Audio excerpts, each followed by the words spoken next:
बिस्मिल्लाहिर्रहमानिर्रहीम। अस्सलाम वालेकुम दोस्तों, मैं हूं ताज़ीम अहमद और आप देख रहे हैं how expert YouTube channel. Last video में हमने Sindh police constable test preparation के हवाले से उर्दू पोर्शन हमने स्टार्ट किया था। लास्ट वीडियो में पार्ट 1 को डिस्कस किया था, आज पार्ट 2 डिस्कस करने जा रहे हैं। इससे पहले अगर आपने पार्ट 1 नहीं देखा तो लिंक इस वीडियो के डिस्क्रिप्शन में मौजूद है, अब वहाँ से जाके पार्ट 1 को भी देख सकते हैं। स्टार्ट करते हैं आज के पार्ट 2 को। जिस तरह के दोस्तों पहले मैंने बताया कि उर्दू के पोर्शन में जो सैम्पल पेपर में दिया गया था उसमें कुछ जनरल इन्फॉर्मेशन थी, उस सैम्पल पेपर में कुछ जनरल इन्फॉर्मेशन से रिलेटेड क्वेश्चन दिए गए थे, तो हो सकता है कि उसी तरह के क्वेश्चन आपको एग्जाम में दिए जाएं। उसके अलावा जो उर्दू अदब से रिलेटेड जितने भी क्वेश्चंस हैं वो हम एक सीरीज़ बना चुके हैं। पहले आपने अगर वो वीडियोस नहीं देखी तो उस सीरीज़ के 5 पार्ट चैनल पे मौजूद हैं, आप वहाँ से जाकर उन 5 पार्ट को भी देख सकते हैं। तो आज ये उर्दू के नए पार्ट को हम स्टार्ट करने जा रहे हैं। ये सवाल नंबर 1 है हमारे पास, कायदे-ए-आज़म मुस्लिम लीग में कब शामिल हुए।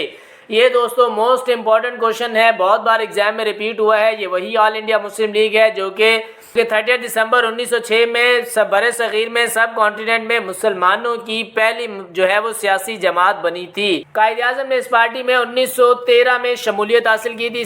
कायदे-ए-आज़म क्योंकि ऑल इंडिया मुस्लिम लीग से पहले इंडियन नेशनल कांग्रेस पार्टी में जो है शमूलियत इख्तियार उन्होंने की थी और उनके साथ काम कर रहे थे, यानी कि हिंदुओं की पार्टी में थे।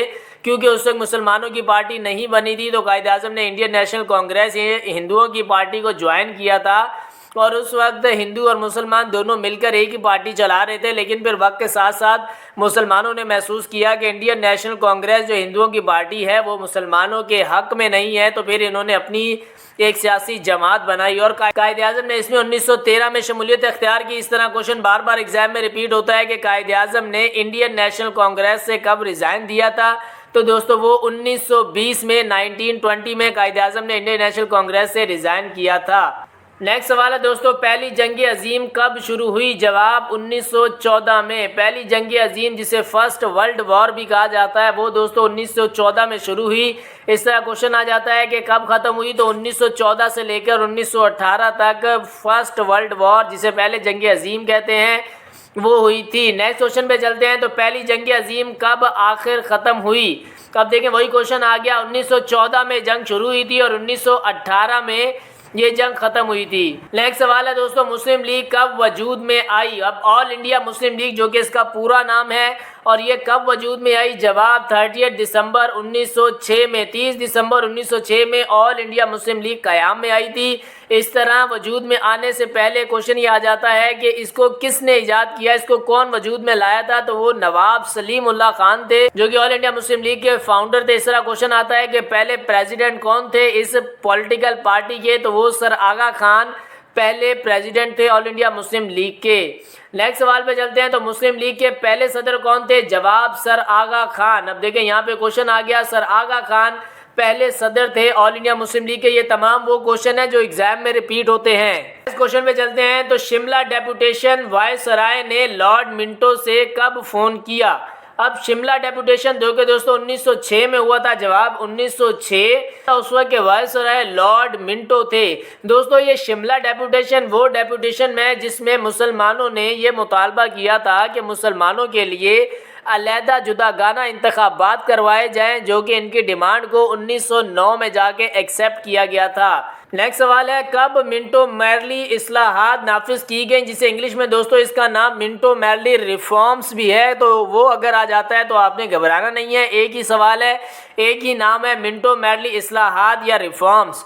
तो ये दोस्तों 1909 में हुई थी। जो शिमला डेपुटेशन में 1906 में मुसलमानों ने मुसलमानों के लिए अलहदा जुदागाना इंतखाबात इलेक्शन में जुदागाना इंतखाबात का मुतालबा किया था, वो मिंटो मैरली रिफॉर्म्स 1909 में मुसलमानों की उस डिमांड को एक्सेप्ट किया गया था। 1906 से लेकर 1909 तक यानी 3 साल बाद मुसलमानों की इस डिमांड को तस्लीम किया गया था। नेक्स्ट क्वेश्चन पे बढ़ते हैं, तो लखनऊ मुआहिदा कब हुआ था। लखनऊ मुआहिदा जवाब 1916। ये क्वेश्चन भी बहुत मोस्ट इंपॉर्टेंट है। लखनऊ मुआहिदा दोस्तों 1916 में होता है। इस तरह क्वेश्चन आता है कि कायदे-ए-आज़म और महात्मा गांधी की पहली मुलाकात कब हुई थी, तो वो भी लखनऊ पैक्ट में ही हुई थी।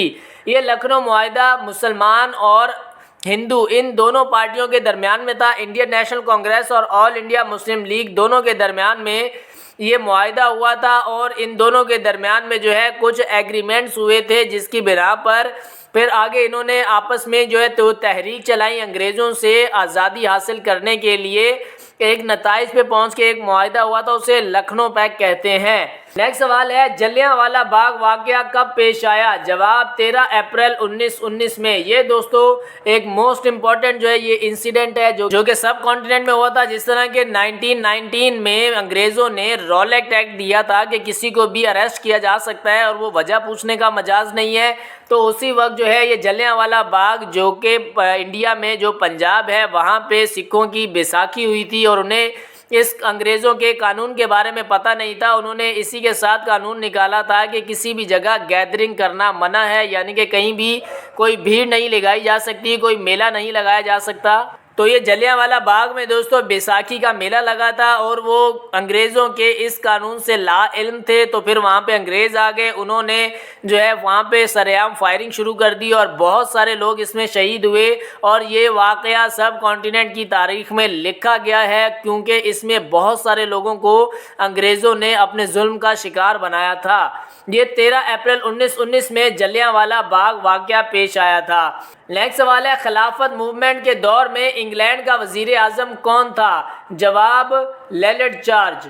और खिलाफत मूवमेंट से रिलेटेड हमने क्वेश्चन पढ़ा कि कब शुरू हुई थी। 1919 से लेकर 1924 तक खिलाफत मूवमेंट चली थी और इसके बानी मौलाना मोहम्मद अली जौहर थे। नेक्स्ट क्वेश्चन पे बढ़ते हैं, तहरीके खिलाफत के हक में फतवा किसने जारी किया? जवाब मौलाना आज़ाद और मौलाना अब्दुल बारी ने। तहरीके खिलाफत के हक में दोस्तों फतवा मौलाना आज़ाद ने और मौलाना अब्दुल बारी ने जारी किया था। और वो फतवा कौन सा था कि ये तहरीक जायज़ है या नहीं है? तो दोस्तों ये तहरीक जायज़ थी। ये मौलाना आज़ाद और मौलाना अब्दुल बारी ने ये फतवा भी जारी किया था। नेक्स्ट क्वेश्चन पे बढ़ते हैं, खिलाफत तहरीक ख़त्म करने का ऐलान किसने किया? जवाब गांधी। तहरीके खिलाफत दोस्तों ख़त्म करने का ऐलान गांधी ने किया था क्योंकि 1921 या 1922 में, मुझे अभी कोई कंफर्म जो है ईयर याद नहीं है, इन दोनों में से किसी एक साल में जो है एक गांव में पुलिस स्टेशन जला दिया गया था। कुछ लोगों ने, हिंदुओं ने या सिखों ने उस पुलिस स्टेशन को जला दिया था और वो अंग्रेज़ों का पुलिस स्टेशन था। और उससे बहुत जो है तेज़ ऐसी आग भड़की कि अंग्रेज़ों ने जो है पूरी फ़ौज बुला ली थी। तो उस वक्त जितनी भी तहरीकें चल रही थी 1920 में, 1920 में गांधी ने नॉन कोऑपरेटिव मूवमेंट चलाई। इसके अलावा तहरीके खिलाफत चल रही थी, बहुत सारी मूवमेंट चल रही थी और फिर गांधी ने तमाम मूवमेंट ख़त्म करने का ऐलान कर दिया था क्योंकि हालात बहुत ज़्यादा ख़राब होने जा रहे थे। तो तहरीके खिलाफत ख़त्म करने का ऐलान भी गांधी ने ही किया था। नेक्स्ट क्वेश्चन है, कब वेल्स की शहजादी ने हिंदुस्तान का दौरा करती थी? जवाब नवंबर 1921 में। वेल्स की शहजादी ने नवंबर 1921 में हिंदुस्तान का दौरा किया था। नेक्स्ट क्वेश्चन में बढ़ते हैं, तो सानहा 84 कब हुआ? जवाब 4 फरवरी 1922 को। ये दोस्तों सानहा 84 हुआ 4 फरवरी 1922 को। नेक्स्ट सवाल है, मोंटेगे का हिंदुस्तान का दौरा कब हुआ? जवाब 10 नवंबर 1917 को। 10 नवंबर 1917 को इन्होंने हिंदुस्तान का दौरा किया था। नेक्स्ट सवाल है, हिंदुस्तान में मोंटेग चेम्सफोर्ड इस्लाहात कब मुतारिफ कराई गई? यानी कि मोंटेग्यू चेम्सफोर्ड रिफॉर्म्स इसे कहा जाता है इंग्लिश में, और उर्दू में मोंटेग चेम्सफोर्ड इस्लाहात कहा जाता है। ये हिंदुस्तान में कब मुतारिफ हुई हैं? जवाब 1919 में। जिस तरह के लास्ट वीडियो में भी हमने इससे रिलेटेड एक क्वेश्चन पढ़ा था कि रॉलेट एक्ट जब 1919 में आया था तो उसी वक्त ही 1919 में मोंटेग चेम्सफोर्ड रिफॉर्म्स भी आई थी। यानी इसका हिंदुस्तान में मतलब था कि अमन कायम करना और कानून की पासदारी करना। नेक्स्ट क्वेश्चन है, मोंटेग चेम्स में काउंसिल ऑफ स्टेट में कितने मेंबर थे? जवाब 60 मेंबर थे। मोंटेग्यू चेम्सफोर्ड इस्लाहात में 60 मेंबर थे, 60 मेंबर थे। ये क्वेश्चन भी एग्जाम में रिपीट हो सकता है। नेक्स्ट क्वेश्चन है दोस्तों, इलामा इकबाल ने इलाहाबाद में अपना मशहूर खिताब कब पहुंचाया? Most important, most repeated question. Allama Iqbal ने अपना इलाहाबाद एड्रेस भी इसे कहते हैं, इंग्लिश में इलाहाबाद खुतबा भी कहते हैं। तो ये दोस्तों इलामा इकबाल ने 30 दिसंबर 1930 में इलाहाबाद में अपना मशहूर खिताब किया था, जिसमें इन्होंने मुसलमान और हिंदू दोनों को अलग अलग डिफरेंस जो है उनके करके दिखाए और बताया कि ये दोनों कौम अलग अलग कौमें हैं, ये एक साथ नहीं रह सकती। उनके हकूक़ के लिए, उनके मसाइल के लिए दो मुल्क में तकसीम करना, ये इलामा इकबाल ने अपने इलाहाबाद एड्रेस में बताया था। नेक्स्ट क्वेश्चन पे चलते हैं, कब इंग्लैंड में लेबर पार्टी सर इक़्तिदार आई? जवाब मई 1929 में। इंग्लैंड में दोस्तों लेबर पार्टी इक़्तिदार में आई मई 1929 में। ये लेबर पार्टी मुसलमानों के हक में, ऑल इंडिया मुस्लिम लीग के हक में बहुत ही, क्योंकि इनके पहले इलेक्शन नहीं हुए थे। मई 1929 में इनकी गवर्नमेंट आई। इससे पहले ये ऑल इंडिया मुस्लिम लीग के हक में थे, सब कॉन्टिनेंट के मसाइल के हक में थे कि उसको हल करें। ये सियासी पार्टी मई 1929 में इक़्तिदार में आई इलेक्शन जीतकर। ये तो दोस्तों आज की वीडियो का लास्ट क्वेश्चन। उम्मीद करते हैं आज की वीडियो आपके लिए इन्फॉर्मेटिव रही होगी। वीडियो से आपने कुछ सीखा होगा। वीडियो अच्छी लगी हो तो वीडियो कर लें लाइक, चैनल पे नए तो चैनल को कर लें सब्सक्राइब, बेल आइकन पे जरूर प्रेस करें ताकि हमारी मुलाकात जल्द होती रहे।